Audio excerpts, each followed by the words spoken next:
caused hell in this country and all over the world. And you can hear me, America. You know you've done it. This is not the land of the free and the home of the brave. It's the land of the coward and the home of the slave.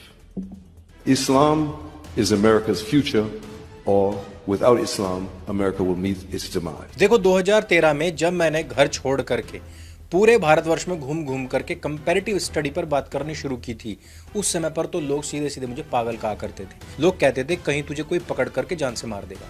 2017 के शुरुआत में जब मैंने अपना YouTube channel बनाया था, उस समय पर भी मैंने ये सारी चीज़ें अपने चैनल पर बोलनी शुरू कर दी थी। उस समय पर भी मुझे बहुत सारे थ्रेट्स आए, बहुत सारे लोगों ने धमकाया, बहुत सारे लोगों ने समझाया। तब मुझे लगा करता था कि यार कोई रेलिवेंट सा पर्सन भी खड़ा होना चाहिए जिसके पास खूब पैसा हो, शोहरत हो, जिसका खूब नाम हो, और कम से कम वो लोगों के सामने आकर के बोल सके इस बात को कि भाई ये जो मजहब विशेष है, जो कल्ट है, ये जो इस्लामिक लोग हैं जो मजहब के प्रचार के नाम पर लोगों के गले काट रहे हैं, ये सब चीजें गलत हैं। और जितने भी ये माइग्रेंट्स हैं, ये सारे के सारे षड्यंत्र के तहत लोगों को समाप्त करने, उनके देश की डेमोग्राफी चेंज करने के लिए आते हैं। आज हमें वो हीरो मिल चुका है, और वो कोई छोटा मोटा नाम भी नहीं है। दुनिया का सबसे अमीर, सबसे बड़ा, सबसे प्रभावशाली व्यक्ति जिसके हाथ में पूरी दुनिया की ताकत है। कौन है वो व्यक्ति? कौन है वो व्यक्ति जिसके हाथ में अमेरिका का राष्ट्रपति तक है? कौन है वो व्यक्ति? वो व्यक्ति है इलोन मस्क। इलोन मस्क की टाइमलाइन पर जाकर के देखिए, आज की तारीख में आप भर भर करके आपको ऐसे ट्वीट्स मिलेंगे जिसमें पूरी दुनिया के अंदर जितने भी शरणार्थी हैं उन सबको देशों से बाहर निकालने की लड़ाई लड़ रहा है। आज की तारीख में वो उस आतंकवाद के खिलाफ सीधे सीधे बोल रहा है जिसके खिलाफ बोलने की हिम्मत ट्रंप तक में नहीं होती है, जिसके खिलाफ बोलने की हिम्मत किसी देश के राष्ट्राध्यक्ष, किसी देश के राष्ट्रपति, प्रधानमंत्री में नहीं है। मैं कह रहा हूं कि पुतिन, शी जिनपिंग, यहां तक कि नरेंद्र मोदी के अंदर भी नहीं। वो काम इस समय पर इलोन मस्क कर रहा है। और जिनको मेरा इस वीडियो का नैरेटिव पूरी तरीके से समझना है, वो मेरा पिछला वीडियो देख सकते हैं जिसमें मैंने आपको बताया था किस प्रकार से 14 साल की लड़की ने जो इस्लामिक रेप था उसको कुल्हाड़ी और छुरा दिखाते हुए पीछे हटा दिया, लेकिन ब्रिटेन की सरकार ने इस लड़की को ही जेल में डाल दिया था। आज यूरोप, अमेरिका पूरी तरीके से इस्लामिक आतंकवाद से त्रस्त हो चुका है।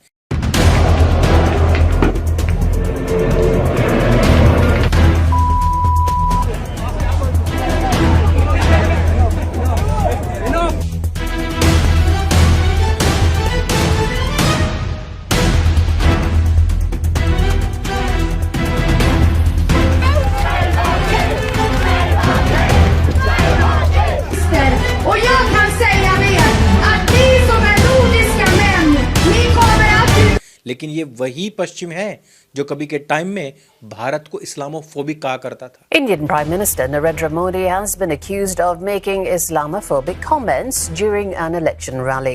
Muslim hate speech and violence on the rise. It is no wonder many are feeling increasingly targeted and in incredibly grim ways. ये वही पश्चिम है जिसने कभी नरेंद्र मोदी को दशकों तक के लिए अपने देशों में एंट्री बैन करा दी थी, क्योंकि इनको लगता था कि जो सोनिया गांधी ने कहा कि नरेंद्र मोदी मौत का सौदागर है, ये बात बिल्कुल सही है। And in 2005, Narendra Modi, the then Chief Minister of Gujarat, was denied a visa to the United States. At that point, the US Department of State cited severe violations of religious freedom as the reason for this denial. आज हम इसी महत्वपूर्ण मुद्दे के ऊपर बात करने वाले हैं। पूरी दुनिया के अंदर अचानक से इतनी आग कैसे भड़क रही है, लेकिन इन सब की बात मैं करूं उससे पहले वीडियो के बीच में आप लोगों के दिलों को बेहद ठंडक देने वाली बात कह देना चाहता हूं। जो मेरी पुस्तक है ना, मैन लाइव्स मैटर, इसको हमारे एक भाई ने स्पॉन्सर किया है और उन्होंने कहा है कि आप कुछ प्रतियां जो हैं वो मेरी तरफ से उनका एक हिस्सा मैं पे करूंगा, कुछ हिस्सा हमारे भाई लोग पे करेंगे। 199 की कुछ घंटों के लिए पुस्तक कर दी गई है। 80 रुपये शिपिंग चार्ज है, वो तो लगेगा ही लगेगा, लेकिन जो पुस्तक 550 की थी वो अब आपको मात्र 199 की मिल रही है। फटाफट जाइए, नीचे लिंक डिस्क्रिप्शन और पिन कमेंट में दिया हुआ है। स्क्रीन पर भी प्रोडक्ट में ये चीज मिल जाएगी। साथ ही साथ ऐसे बहुत सारे प्रोडक्ट्स हमारी वेबसाइट पर आ चुके हैं। आप डायरेक्ट तो हमें कोई सपोर्ट करें अथवा ना करें, लेकिन इनके माध्यम से आप हमें सपोर्ट कर सकते हैं ताकि ये दुनिया भर का सच और ये मेरी 7-8 वर्षों की जो लड़ाई है उसका परिणाम मैं इसी प्रकार से सत्य सनातन के माध्यम से आप लोगों तक पहुंचाता रहूं। तो भाई हम बात कर रहे थे इलोन मस्क की। इलोन मस्क ने एक ऐसे इस्लामिक आतंकवादी टेररिस्ट को एक्सपोज करने वाले ट्वीट को रीट्वीट करते हुए ये लिखा। और बात का मर्म समझ लीजिए कि ये एक व्यक्ति जो कि 12 साल की एक यूरोपियन लड़की के साथ एक ही रात में 15 बार दुष्कर्म कर लेता है, और बावजूद इसके ये लोग इन्हीं देशों के अंदर असाइलम के लिए लाइनों में भी लगे खड़े रहते हैं। ये वही यूरोप है जो कभी के टाइम इन माइग्रेंट्स के लिए घरों से निकल करके कहता था कि हमारे घर बार सब कुछ माइग्रेंट्स के लिए खुले हुए हैं। इसके ऊपर मैंने ढाई मोर्चे का चक्रव्यूह पार्ट 1 में एक चैप्टर भी लिखा है, ये शरणार्थी क्या है। जिन्होंने चैप्टर नहीं पढ़ा वो इस चैप्टर को अवश्य पढ़ेगा। आप लोगों की रूह हो या आत्मा, सारी की सारी आपका शरीर छोड़कर बाहर निकल जाएगी, वो भी कांपते हुए। ये सच्चाई है इन शरणार्थियों, इन रिफ्यूजीज की। अमजद ताहा के विषय में बहुत सारे लोग जानते हैं। अमजद ताहा अपने एक ट्वीट में अपना वीडियो पोस्ट करते हुए लिखता है कि मैं तो अरबी व्यक्ति हूं, हमने अपने देशों के अंदर मुस्लिम ब्रदरहुड को पूरी तरीके से प्रतिबंधित किया हुआ है। तुम यूरोपियन, तुम अमेरिकन क्या हमसे ज्यादा इस्लाम को जानते हो? तुम लोगों ने उन्हीं सब चीजों को अपने देशों के अंदर स्वतंत्रता दी हुई है।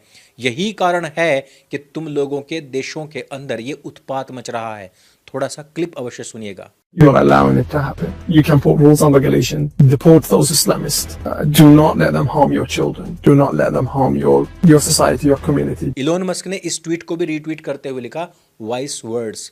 आज की तारीख में यदि कोई भी व्यक्ति इस प्रकार की बात लिख दे तो उसको इस्लामोफोबिक बता दिया जाता है। पिछली बार जो ट्विटर का मालिक था ना, जैक डोर्सी, भाई साहब वो मुसलमान को मुसलमान लिखने मात्र से ना केवल ट्वीट को डिलीट करवा देता था बल्कि पूरे के पूरे हैंडल्स उड़ जाते थे।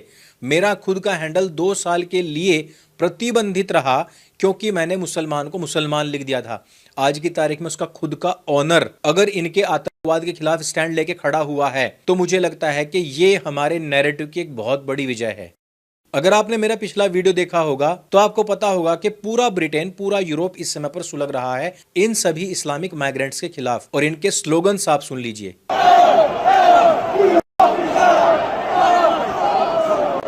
मेलबर्न जैसी विख्यात जगहों पर अब कोई भी गाजा पट्टी या फिलिस्तीन के पक्ष में कोई आंदोलन नहीं निकाल सकता।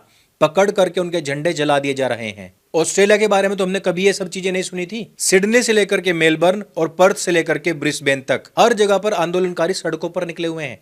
ये केवल हिंदुस्तान ही है जहां पर आपको भाईचारे का झूठा चूरन चटाया जा रहा है। 30 करोड़ हो चुके हैं, अलग देश की मांग कर रहे हैं। आज रोहिंग्या बांग्लादेशियों को निकाला जा रहा है, लेकिन यहां पर बैठे हुए घुसपैठियों के पेट में दर्द हो रहा है। रीजन, क्योंकि असली बाप तो पाकिस्तानी और बांग्लादेशी है ना इनके। पूरा ब्रिटेन सड़कों पर एकत्रित हो चुका है अपने बच्चों की रक्षा के लिए। Refugees do not come to a country and thank it by raping the children of that country. सीधी सी बात समझ लीजिए कि पूरा यूरोप इस समय पर इस्लामिकों के खिलाफ जाग रहा है। ये केवल हिंदुस्तान ही है जहां पर अधमुल्ले नेता आज भी इन मुल्ला मौलानाओं का ओक लगाकर पीने को तैयार हैं। वो दुनिया सुधर रही है जिसने हमेशा हिंदुस्तान को गाली दी, और वो हिंदुस्तान लगातार बिगड़ता जा रहा है जिसने 800 साल तक इन जिहादियों के दंश झेले हैं। मैं और देशों की बात ही क्या करूं। जापान कितना शांत देश है, वहां पर शिंतो मजहब सर्वाधिक लोग पालन करते हैं, और ये जो शिंतो मजहब है ना, ये बौद्धिस्टों से भी ज्यादा अहिंसावादी होते हैं। लेकिन जापान इस समय पर सुलग रहा है। जापान के लोग सड़कों पर निकल रहे हैं, मार्च निकाल रहे हैं, ताकि वहां से इलीगल माइग्रेंट्स को निकालकर बाहर फेंका जा सके, ताकि वहां से उन इस्लामिक लोगों को बाहर निकालकर फेंका जा सके जो जापानियों की घटती हुई जनसंख्या का फायदा उठा करके उनके बच्चों को कन्वर्ट कर रहे हैं, उनकी बहन बेटियों के साथ में ग्रूमिंग जिहाद कर रहे हैं। ग्रूमिंग जिहाद इक्वल्स टू इंडिया का लव जिहाद।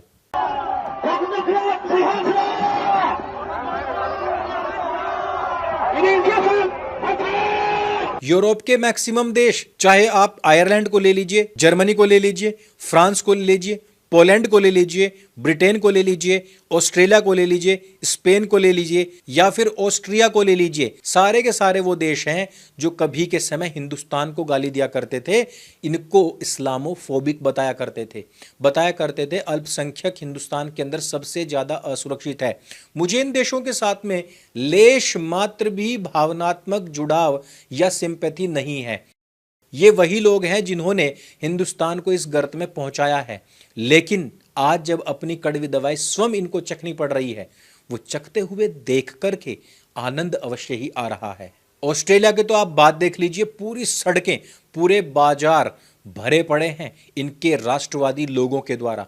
सड़क सड़क से उठा करके एक एक व्यक्ति को बाहर खदेड़ा जा रहा है। हिंदुस्तान के दोगले सुअरों के पेट में तो उसी वीडियो को देख करके मरोड़ लग गई थी जिसमें कि आसाम से इन सुअरों को खदेड़ खदेड़ कर बॉर्डर पार भेजा जा रहा था।